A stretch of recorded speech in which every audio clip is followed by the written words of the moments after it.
देखिए, यहाँ जो जाटव वोट है, कोर वोट है बीएसपी का, वो 3.5 लाख के लगभग वोट है।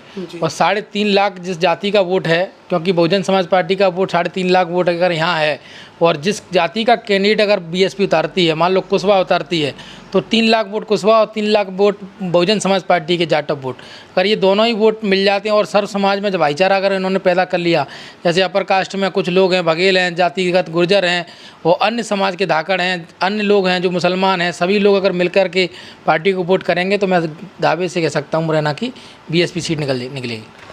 अगर आप बैलेट पेपर से चुनाव कराएंगे, मैं दावे के साथ कहता हूं, जहां भी बैलेट पेपर चुनाव हुए वहां बहुजन समाज पार्टी चुनाव जीती है। उत्तर प्रदेश में जितने भी उपचुनाव हुए वहां बैलेट पेपर चुनाव कराए तो बीएसपी चुनाव जीती है। तो इसी प्रकार से अगर सही मायने में ईमानदार हैं तो आप बैलेट पेपर से चुनाव कराइए।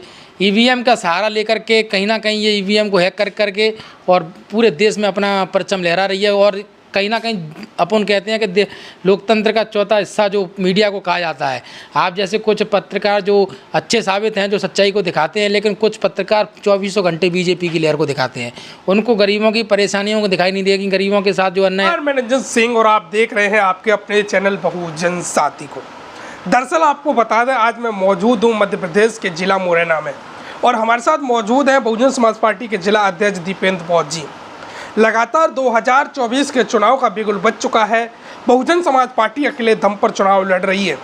तो इसी कड़ी में हम बातचीत करने के लिए मुरैना पहुंचे हैं बसपा जिला अध्यक्ष से कि किस प्रकार से मुरैना श्योपुर जो लोकसभा है उसमें बसपा अपनी दावेदारी ठोक रही है।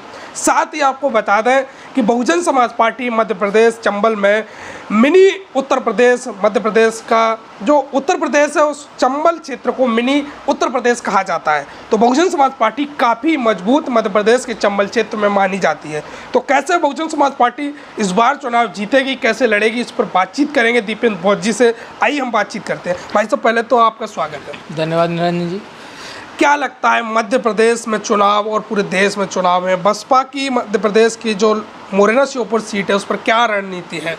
मुरैना श्योपुर जो सीट है, लोकसभा की सीट है, इस पर आदरणीय बहन जी और पूरा संगठन पूरे पुरजोर अपनी ताकत से चुनाव लड़ेगा। और यहाँ हम लोग पूरी ताकत से चुनाव लड़ेंगे और चुनाव जीतेंगे भी। अभी बीजेपी ने यहाँ पर ठाकुर प्रत्याशी को घोषित कर दिया है। कांग्रेस भी अपने सूझबूझ से यहाँ लगी हुई है, लेकिन हमको किसी से मतलब नहीं है। हमारा कैंडिडेट तैयार है और हम जल्दी उसको प्रत्याशी के रूप में उतारेंगे मैदान। क्या लगता है मध्य प्रदेश में बीएसपी चंबल, ग्वालियर, रीवा, सतना में काफ़ी मजबूत मानी जाती है, लेकिन हर बार बीएसपी क्यों नहीं जीत पाती है चंबल को? देखिए, कुछ ना कुछ तो पब्लिक को गुमराह करने में हो सकता है सामने वाली पार्टियां साबित हो जाती हैं, सही साबित हो जाती हैं, लेकिन हमारे वोटर को समय पर जाकर के वो लोग गुमराह कर देते हैं। कोई बात नहीं, हमारा प्रयास जारी रहेगा, संघर्ष लगातार जारी रहेगा और आगे भी हम इस संघर्ष को जारी रखेंगे। लोकसभा के चुनाव में पूरे मुरैना से लेकर के, पोरसा से लेकर के और श्योपुर तक हम पूरे जी जान से चुनाव लड़ेंगे। और इस संसदीय क्षेत्र में बहुजन समाज पार्टी का अच्छा वर्चस्व है। यहाँ 2,42,000 वोट अभी पार्टी ने 2014 में लेकर आए थे और हम 2024 के चुनाव में भी यहाँ अच्छा सा प्रदर्शन रहेगा। कांग्रेस बीजेपी दोनों को चुनाव हराने का काम करेगी। आपका समीकरण क्या है जीत के? क्या समीकरण है कि आप मुरैना श्योपुर लोकसभा को जीत सकते हैं? देखिए, यहाँ जो जाटव वोट है, कोर वोट है बीएसपी का, वो 3.5 लाख के लगभग वोट है। और 3.5 लाख जिस जाति का वोट है, क्योंकि बहुजन समाज पार्टी का वोट 3.5 लाख वोट अगर यहाँ है, और जिस जाति का कैंडिडेट अगर बीएसपी उतारती है, मान लो कुशवाहा उतारती है, तो 3 लाख वोट कुशवाहा और 3 लाख वोट बहुजन समाज पार्टी के जाटव वोट, अगर ये दोनों ही वोट मिल जाते हैं और सर्व समाज में जब भाईचारा अगर इन्होंने पैदा कर लिया, जैसे अपर कास्ट में कुछ लोग हैं, बघेल हैं, जातिगत गुर्जर हैं, वो अन्य समाज के धाकड़ हैं, अन्य लोग हैं जो मुसलमान हैं, सभी लोग अगर मिलकर के पार्टी को वोट करेंगे तो मैं दावे से कह सकता हूँ मुरैना की बीएसपी सीट निकलेगी। मध्य प्रदेश में जब विधानसभा के चुनाव हुए, मुरैना को माना जा रहा था कि कई सीटें बहुजन समाज पार्टी जीत सकती है, लेकिन ऐसा क्या कुछ रहा कि एंड टाइम पर बहुजन समाज पार्टी एक भी सीट नहीं जीत पाई मुरैना में? देखिए, जिस प्रकार से पहली बार इतना शानदार मूवमेंट मुरैना के अंदर रहा कि लोग कहने लगे थे, हर एक वर्ग के व्यक्ति के मुंह से ये आवाज़ थी कि बीएसपी की 2 सीटें बहुजन समाज पार्टी मुरैना में जीत रही है। लेकिन कहीं ना कहीं बीजेपी का जो बोलबाला है और षड्यंत्र है वो ईवीएम का षड्यंत्र है। ईवीएम के माध्यम से वो लोग धांधली करते हैं और कहीं ना कहीं जो पूरे देश में आज बीजेपी का परचम है वो सिर्फ और सिर्फ ईवीएम है। अन्यथा बीजेपी की कोई लहर नहीं है, कोई मूवमेंट नहीं। बीजेपी से पूरा देश त्राही परेशान है, पीड़ित है, किसान मजदूर सभी लोग परेशान हैं। उसके बावजूद भी बीजेपी दावा करती है 400 प्लस सीटें लेकर आएंगे। तो कहीं ना कहीं ये कॉन्फिडेंस अंदर से पैदा हो रहा है, तो ईवीएम के बलबूते ही पैदा हो रहा है, और अन्यथा कोई नहीं बात है। अगर आप बैलेट पेपर से चुनाव कराएंगे, मैं दावे के साथ कहता हूँ, जहाँ भी बैलेट पेपर चुनाव हुए वहाँ बहुजन समाज पार्टी चुनाव जीती है। उत्तर प्रदेश में जितने भी उपचुनाव हुए वहाँ बैलेट पेपर चुनाव कराए तो बीएसपी चुनाव जीती है। तो इसी प्रकार से अगर सही मायने में ईमानदार हैं तो आप बैलेट पेपर से चुनाव कराइए। ईवीएम का सहारा लेकर के कहीं ना कहीं ये ईवीएम को हैक करके और पूरे देश में अपना परचम लहरा रही है। और कहीं ना कहीं अपन कहते हैं कि लोकतंत्र का चौथा हिस्सा जो मीडिया को कहा जाता है। आप जैसे कुछ पत्रकार जो अच्छे साबित हैं, जो सच्चाई को दिखाते हैं, लेकिन कुछ पत्रकार 2400 घंटे बीजेपी की लहर को दिखाते हैं। उनको गरीबों की परेशानियों को दिखाई नहीं देगी, गरीबों के साथ जो अन्याय अत्याचार हो रहे हैं वो कभी दिखाई नहीं देते, सिर्फ और सिर्फ बीजेपी की चाटुकारिता में लगे हुए हैं। तो इसी वजह से जो लोग दिखता है, कहते हैं ना, जो दिखता है वो बिकता है। आज सारे चैनल बीजेपी की बात कर रहे हैं, सारे जो सब ख़त्म कर दिया उन्होंने। अन्य अत्याचार जैसी घटनाएं घट रही हैं, लेकिन कभी मीडिया के लोग उन घटनाओं को ऊपर लाने का काम नहीं करते। जब मीडिया में जब अन्य अत्याचार की घटनाएं दिखेंगी तो बीजेपी का पर्दाफाश होगा। जब पर्दाफाश होगा तो बीजेपी कहीं ना कहीं ख़त्म होगी। और बीजेपी ने जो जिस प्रकार से पूरे देश में अन्य अत्याचार को बढ़ावा दिया है, शायद मुझे लगता है कि आने वाले कल में बीजेपी का विनाश होने जा रहा है। सोशल मीडिया पर खबरें चल रही हैं कि आप कुशवा उम्मीदवार उतारेंगे या फिर गुर्जर उतारेंगे या फिर बनिया यानी जैन समाज उतारें। किस जाति पर आपका भरोसा जाने वाला है इस बार टिकट पर? अभी कांग्रेस की सूची और रह गई, उसको उतारने दो। उसके बाद हम लोग जो भी हमारा संगठन जैसा भी निर्देश करेगा, सभी लोगों के बैठ के सामंजस्य बनाने से हम लोग अच्छे से अच्छा उम्मीदवार उतारने का प्रयास करेंगे। उम्मीदवार उतारेंगे। अगर बहुजन समाज पार्टी इस सीट को निकाल लेती है, इतिहास पहली बार होगा कि बहुजन समाज पार्टी लोकसभा जीतेगी इस बार, तो फिर क्या मुद्दे रहेंगे कि उनको आप पूरा करेंगे?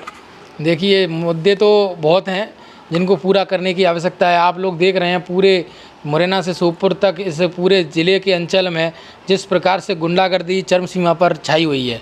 लोगों के बीच में जब कोई बैठता है तो अन्य अत्याचार इतने बढ़ गए हैं कि गुंडागर्दी के कारण, चाहे भले ही सांसद नरेंद्र सिंह तोमर रहे हों, उनके कार्यकाल में कहीं ना कहीं इन्होंने पूरे ज़िले के अंदर हर एक गांव में, हर एक ज़िले के अंदर कहीं ना कहीं रोज़ आए दिन नई घटनाओं को अंजाम मिल रहा है। कहीं आपने अम्बा की घटना को देखा, अम्बा में एक लड़की को फांसी लगाने पर मजबूर किया गया, फांसी लगाने या हत्या करने पर मजबूर किया गया, उसको 2 लड़कों ने मार दिया गया, लेकिन अभी दिनांक तक आज अब तक एफआईआर नहीं की गई। हम लोग आज एसपी ऑफिस में जाकर के एसपी साहब से मिले और कहा कि हमको उस पर एफआईआर चाहिए, तो एसपी साहब ने टीआई साहब को कहा है, तो उस पर जल्दी कायमी होगी। ऐसी तमाम घटनाएं, बसपा नेता पे भी हमारे आक्रमण करने का काम बीजेपी के लोगों द्वारा किया जा रहा है। तो कहीं ना कहीं ऐसे लोगों से हम लोगों को बचाने के लिए मुरैना में बीएसपी की ज़रूरत है। 2 खबरें हैं आपने बताई, बसपा नेता पर हमला और एक अम्बा की घटना जिस बेटी के साथ ये घटना हुई है। इसको लेकर बीएसपी अब कहाँ तक लड़ाई लड़ेगी आगे की, एसपी तक, या फिर आगे भी सड़क पर इसको लेकर कुछ संघर्ष करेगी? हमने साफ तौर पर कह दिया है, वो आज और कल में एफआईआर निश्चित ही कर देंगे। अगर नहीं करेंगे तो हम पूरे जिले स्तर पर एक बड़ा धरना करेंगे। बहुजन समाज पार्टी जिस प्रकार से देखा जाए तो मध्य प्रदेश के मुरैना में काफ़ी मजबूत नजर आती है। पिछले चुनाव में मुरैना, साथी, दिमनी, सुमावली, सबलगढ़, जौरा जैसी सीटों पर बहुजन समाज पार्टी ने अच्छा प्रदर्शन किया था। लेकिन लोकसभा चुनाव के मद्देनज़र हम ये खास इंटरव्यू आपके बीच लेकर आए थे। तो आप इस वीडियो के बारे में क्या कहना चाहते हैं, कमेंट करें। आखिरी संदेश हम लेना चाहेंगे इनसे कि क्या मुरैना श्योपुर लोकसभा वासियों के लिए क्या देना चाहोगे? मुरैना श्योपुर संसदीय क्षेत्र में रहने वाले वोटरों से मेरा यही कहना है कि आप लोगों ने जिस प्रकार से भारतीय जनता पार्टी को मौका दिया है, कांग्रेस को भी मौका दिया है, आप लोगों ने एक बार बहुजन समाज पार्टी को मौका देने का काम करना है। आप लोगों के बीच में जो अन्याय अत्याचार और किसी भी प्रकार की परेशानियां हो रही हैं, उनके बीच बहुजन समाज पार्टी तत्पर खड़ी मिलेगी। आप लोगों को उनके एक बार बहुजन समाज पार्टी को यहाँ से चुन करके सांसद के रूप में भेजने का काम करें। तो ये हमारे साथ बहुजन समाज पार्टी के जिला अध्यक्ष मुरैना दीपेंद्र बौद्ध जी थे, जिन्होंने बड़ी बेबाकी से कुछ सवालों के हमारे जवाब दिए। लोकसभा मुरैना में जो लोकसभा चुनाव को लेकर भी हमने बातचीत की, और बातचीत की जो मध्य प्रदेश के मुरैना ज़िले में जो 2 घटनाएं हुई हैं उनके बारे में। तो बने रहिए हमारे साथ इस वीडियो को ज़्यादा से ज़्यादा शेयर। अगर इस वीडियो को आप फेसबुक पर देख रहे हैं तो पेज को फॉलो कर लें, अगर चैनल पर देख रहे हैं तो चैनल को सब्सक्राइब कर लें। बहुत बहुत धन्यवाद।